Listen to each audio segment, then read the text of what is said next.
Jesse, you were so close. Indiana 27, Penn State 24. 4.5 Chalai game yesterday. There was strong debate internally about making this a 5 Chalai game. This is very unorthodox, I had coaches text me and say, that's got to be a 5 Chalai game, right? And I came into the office today and I said, what do we think? Is that a 5 Chalai game? And Jesse's like, I don't see it. I don't see it. Shocker. But he did put forth a good enough argument about the first half being kind of sleepy that it did drag the game rating down to a 4.5. But if we were rating halves, the second half could have been 6 Chalai, first ever 6 Chalai game. Omar Cooper, what a day. He could live 150 years and yesterday still be the most memorable day of his life. He goes on to have kids, a successful career, whatever. Yesterday is going to be up there, no matter what he does the rest of his life. We were at the airport watching the ending of the game. We had left the stadium. We're at the airport in Lubbock waiting to get out of there, and everyone's just glued to it. And remember I told you last year, or was it 2 years ago, I was up in Ann Arbor. Yeah, it was like 2 years ago. It was whenever Bama had like that 4th and 31 touchdown in the Iron Bowl to beat Auburn. So I guess that was 2 years ago. I rarely see big moments at airports. If you've ever seen a big sporting moment happen at an airport, it's really surreal. Because like if you're in an airport, if you're at a restaurant or a bar or whatever, everyone's just watching TVs. And if there's a big sporting event on, all the TVs are on the sporting event. Well, normally on Saturdays, I'm at the big game. So I had been at Ohio State, Michigan that day. That's a noon kickoff. And I get to Detroit Airport, and that Iron Bowl game's going on. And they hit 4th and 31, and you could just hear noise echo all throughout the big, long corridors in the Detroit airport. So that's a memorable airport college football moment for me. And then yesterday, we were in Lubbock, and it happened again. Everyone's glued to Indiana, Penn State, and everyone's thinking to themselves, is Penn State about to pull this off? First off, how is Penn State doing this? More on that in a second. And secondly, are they really about to pull this off? Yes. No, they're not about to pull this off. I was in disbelief. I was of the opinion that they had to prove it to me, but they sucked me in. They got me. Penn State got me, especially when they sacked Mendoza on 1st and 10 on that last drive. It was like 2nd and a mile. They got him. First down, another first down, another first down, another first down. Crazy. So let's just walk through this for a second. You know where your mind was at. I got to tell you where my mind was at. I view these games a little bit different. I don't really care about your record once the game kicks off. I don't care about your ranking once the game kicks off. Now, everyone says that, but I don't think everyone believes that. And I'll tell you why I don't think everyone believes that. Because people say things like, oh, Indiana, they're getting pushed against the team that's sub 500. No, they're not. No one is sub 500. Penn State's not 3-5 on that day. They're just a team on the field that's 0-0 on that day. Indiana's not the number 2 team in the country. They're just a team on the field for that day. Now, there's a lot to say when you do what A&M did yesterday, and you just go on the road and you take care of business and it's never in doubt. Indiana's done that. I'm glad they had to experience this yesterday personally. If I'm an Indiana fan, oh man, it's like torture when you're watching it. But afterwards, you don't talk about 38-13 games 10 years from now. You'll talk about this one. I just always go back to the same thing. And I don't think there's proper appreciation for this. Your record doesn't mean anything on Saturday. Your ranking does not mean anything on Saturday. It's just 2 teams playing.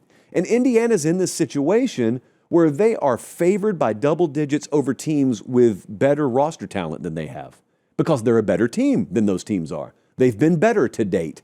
But it doesn't change that any given Saturday they could push you. It could happen. This kind of game hasn't happened in the Big Ten a lot. It happens all the time in the SEC. I had a guy yesterday text me sarcastically after Indiana won this game. And he told me, Indiana gets a lot of credit for this game, right? You guys always give teams credit in the SEC when they beat teams below 500. And I said, yeah, they sure do. Indiana gets a ton of credit for it. What point are you trying to make? I think he thought it was a gotcha moment. It's not a gotcha moment at all. Understand what Indiana dealt with yesterday. Because it's the same thing Georgia dealt with against Florida last week. Georgia goes on the road. Well, it's Jacksonville, so it's a neutral site. But they go and they face a team that has a bad record. But Florida's got NFL guys everywhere. So on any given Saturday, if they hit the on switch, they could be a nightmare to deal with. They just haven't hit the on switch enough during the season to have a ranking next to their name or to be favored in the game. But that doesn't matter. It doesn't matter if they got blown out early in the year if against you they come to play. So yesterday, Indiana goes in there. They're favored by 14.5. They got a big fat ranking next to their name. Penn State doesn't. They've already fired their coach. But it didn't matter because Penn State came to play. They hit the on switch yesterday. Nick Singleton, he's still alive. I didn't know that. Andy Koldenicki, when told to throw the ball, can call functional pass plays. I didn't know that. So none of it mattered. Here's the difference. In the Big Ten, normally, you have not had to deal with the superior talent rosters having inferior records. In the SEC, it happens all the time. Like you'll have random teams down in the SEC, like South Carolina. South Carolina's got Lenora Sellers. They got Dylan Stewart on that team. They got Nick Harbor, and their record sucks. But it doesn't change the fact they have multiple freak athletes on the team. In the Big Ten, Penn State's got a ton of future NFL talent. Most of the time, 99 times out of 100 in the Big Ten lately, you haven't had but more than 2 or 3 rosters like that, loaded up with NFL talent. And they've all had the good records. Very rarely have you had teams going on the road to face one of the high-level talent rosters. I think Penn State's probably like third best talent roster in the Big Ten, but they're having a subpar season, which sets a classic trap. Those games haven't happened a lot in the Big Ten. It happened yesterday. So it was kind of like an SEC game. So you better believe I'm giving Indiana a ton of credit for it. That's a game that probably 8 times out of 10 you end up losing, and yet they didn't, because as great as the fourth quarter was, as great as the Omar Cooper catch was, and I'd call it the play of the year to this point. I'd call it the play of the year. I mean, my jaw was on the ground just like the rest of you. That's not what won them the game. What won them the game was the middle 8. Final 4 minutes, first half, first 4 minutes, second half. That part of the game is where they ended up kind of sneakily taking the thing by the throat. Now, they lost the lead and ended up having to regain it at the very end. But think about this. There was a penalty on an Indiana drive late first half that extended the drive, and that drive ends in a field goal. Then Penn State goes ultra conservative, which they did a couple of times yesterday at the end of each half, which I thought was inexplicable. And then they fumble the ball, and Indiana gets a touchdown. So that's 10 unanswered going into the half. Penn State gets the ball coming out of the locker room, and Indiana ends up getting it off an interception. They kick a field goal, 13-0 run. I thought that was the difference in the game, even though Penn State ended up taking the lead. And Penn State lost the middle 8 despite the fact that they got the ball out of the locker room. So that was what lost the game. Now, situationally, Penn State was a mess. That's just what happens when you have interim head coach. That bit LSU yesterday, that bit Penn State yesterday, but that's to be expected. Consider Penn State's reality, though, not just yesterday. Go back to halftime of the semifinal last year and just press play and think about what these poor people have been through. I work with one. Think about what these poor people have been through.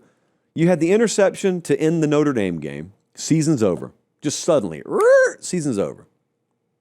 But that's okay because everyone's coming back, and we got our most talented team, and we're going to gear up for a national championship run.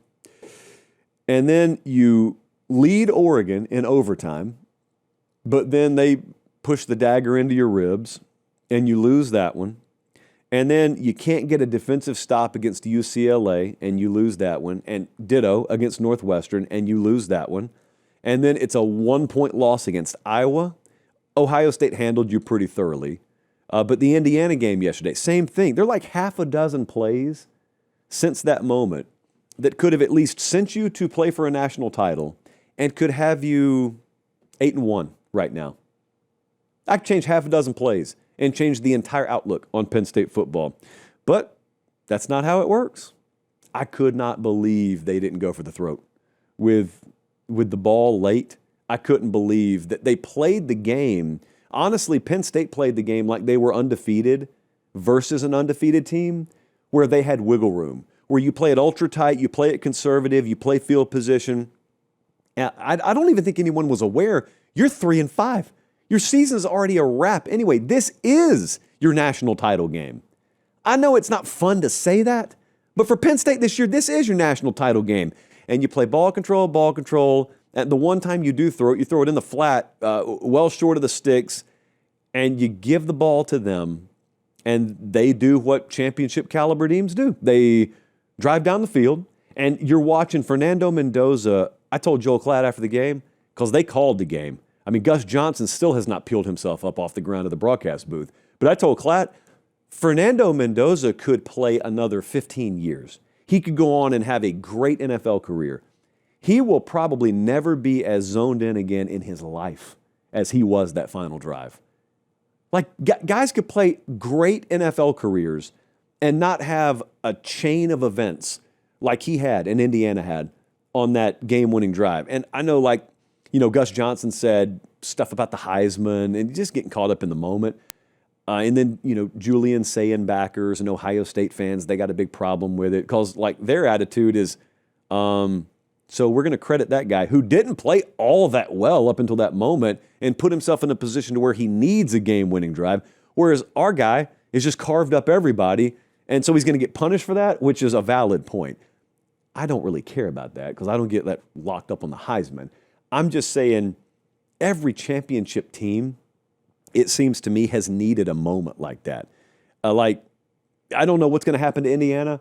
I just know since they won the game, knowing, armed with the knowledge they won the game, I like their prospects a whole lot moving forward. I like their odds to win a title more after yesterday than I would have if they just won the game 31-13, which sounds counterintuitive unless you understand college football. But there was a lot of people afterwards saying, hey, man, I know they won, but this makes them vulnerable. But they were already vulnerable. Everybody is.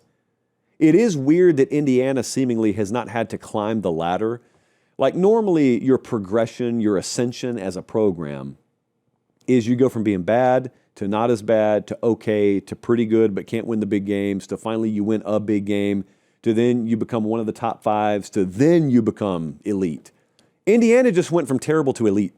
And it really doesn't feel like there's been much in between. So all of a sudden you're looking at them now and you're just trying to search with a magnifying glass for any weaknesses. Well, you'll find them. They've got them. I mean, Mendoza against Oregon was not that great. Against Iowa, struggled. Against Penn State, struggled. They can be beaten. Of course, they're going to face a team that's probably better than them in Indianapolis in a few weeks. But here's the thing. That only matters if you can show me a flawless team out there. That's why Ohio State kind of holds all the cards here. Because everybody else, you look at the odds to win the college football playoff there, everybody else has shown some form of weakness. Some have multiple weaknesses, but everyone's shown at least one weakness. Ohio State, out of all those teams, has shown the least amount of weakness. So if Ohio State really is this wrecking ball, they really are just this death machine, then nothing else matters. They'll just win the whole thing.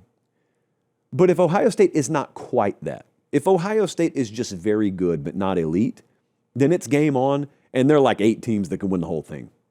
Probably not that many, but to make my point, I'm going to go with 8. But congratulations to Indiana. That's not one that I thought they were going to win late in the game, and they won it.